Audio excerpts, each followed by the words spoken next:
పార్లమెంట్లో మీరు ఎంపీగా చట్టం తెచ్చే కృషి చేస్తారు. కులగణన అనేది ఎవరు కాదనలేని సత్యం. వద్దంటే ఆగేది కాదు ఇది. ఎందుకంటే మనం ఫస్ట్ అడ్మిషన్కి పోతే నింపే ఫాములో నీ కులమేంది, నీ మతమేంది, నీ నేషనాలిటీ ఏంది, అవన్నీ ఉంటాయి. ఇవాళ ఈ దేశంలో కులాన్ని విస్మరించలేము.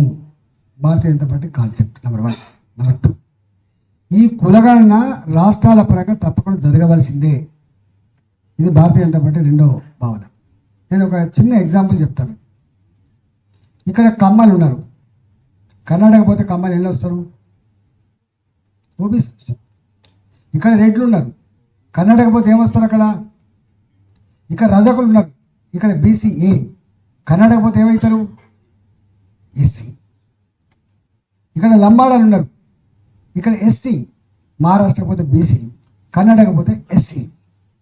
దీనికి ఎందుకంటున్నా అంటే ఇవాళ ఇక్కడ ఉన్నటువంటి యూపీలో రాజపుత్రులు ఓసీలు, ఇక్కడ అయితే మనకు బొందిలని కూడా పిలుస్తారు, ఇక్కడ బీసీ.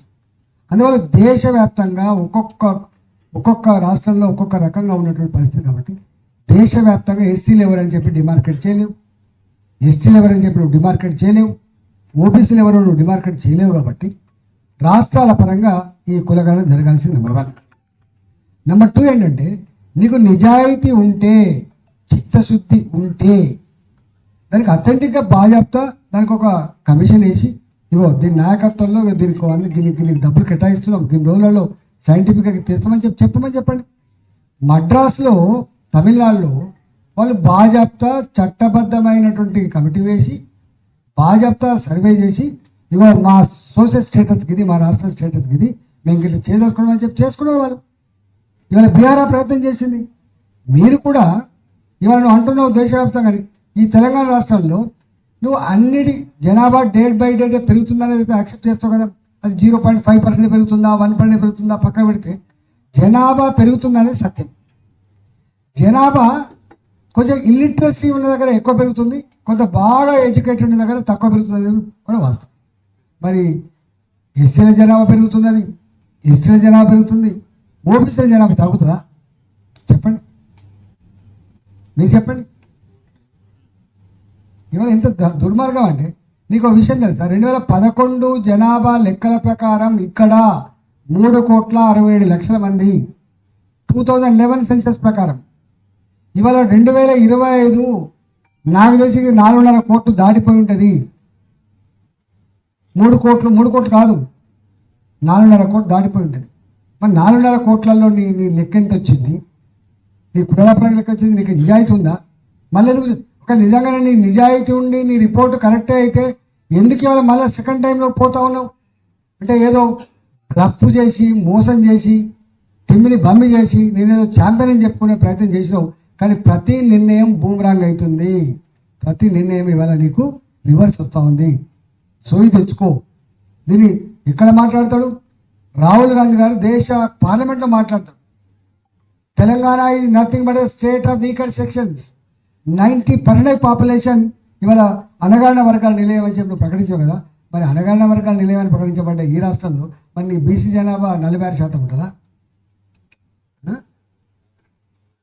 46 తగ్గించు. అందుకని కాంగ్రెస్ పార్టీ నిజాయితీ లేదు.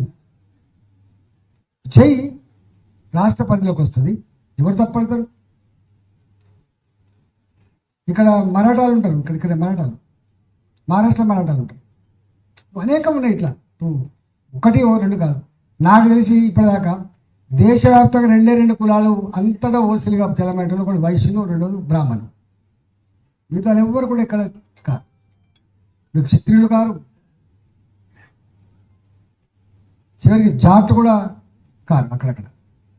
అందుకని మేమేమంటున్నాం, భారతీయ జనతా పార్టీగా మోసం చేయండి. డ్రామా కంపెనీ కాదు ఇది. ప్రజల జీవితాలతో చెలగాటమాడే ప్రయత్నం చేయకండి. అందుకనే ఓటు వేసేటప్పుడు ప్రతిదీ కూడా కౌంట్ చేసుకోవాలి, తర్కించుకోవాలి. ఎవడు మనోడు, ఎవడు మందోడు, ఎవడు మాట చెప్పి తప్పెటోడు, ఎవడు మాట ఇస్తే కట్టుబట్టోడు అనేది ఉండాలి. నేను మోడీ గారు ఉన్నారు, సచ్చినా అమలు కానీ హామీ లేడు, ఇచ్చిందంటే 100% అమలు కావాలి.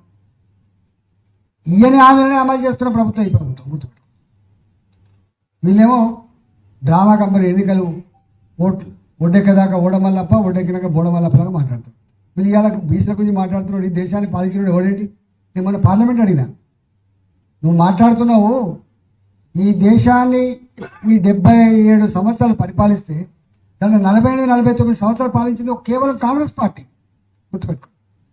మరి 50 సంవత్సరాలు పాలించినవు ఇక్కడ ఈ రాష్ట్రం ఇప్పుడు 1956 ఇవాళ 2025 దాదాపు 70 సంవత్సరాలు, 69-70 సంవత్సరాలు. ఈ 70 సంవత్సరాల చరిత్రలో దాదాపు 40-45 సంవత్సరాలు పాలించి నువ్వే కదా, కాంగ్రెస్ పార్టీ కదా. ఒక్క బీసీ ముఖ్యమంత్రి చేయకపోతుంది, ఒక్క బీసీ ముఖ్యమంత్రిని ఎవడడం వచ్చింది నీకు? ఒక ఎస్సీ ముఖ్యమంత్రి చేయకపోతుంది, ఇలా మైనార్టీల గురించి ఉరకపోతావు కదా, ఒక మైనార్టీ ముఖ్యమంత్రి చేయకపోతుంది.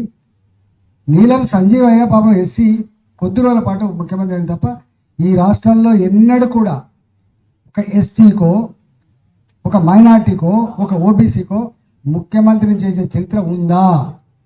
ఆలోచించండి, చేయండి, మీరు లెక్క తీయండి. ఇంతమంది ముఖ్యమంత్రులు మారినారు, ఎవరైనా ప్రాంతీయ పార్టీలు అయినా వాళ్ళ కుటుంబ పార్టీలు కాబట్టి వాళ్ళ కుటుంబం ఉన్నంత వరకు వాళ్ళు గెలిచేంత వరకు వాళ్ళే ఉంటారు కదా. దాంట్లో ఇంకో కులానికి ఆస్కారం లేదు. ఆ పార్టీలలో సోషల్ జస్టిస్ గురించి మాట్లాడమే మూర్ఖత్వం అవుతుంది. ఎందుకంటే వాళ్ళు పెట్టుకునేదే ఆ పార్టీ. టీడీపీ పార్టీ వాళ్ళ స్వభావం, టీఆర్ఎస్ పార్టీ వాళ్ళ స్వభావం,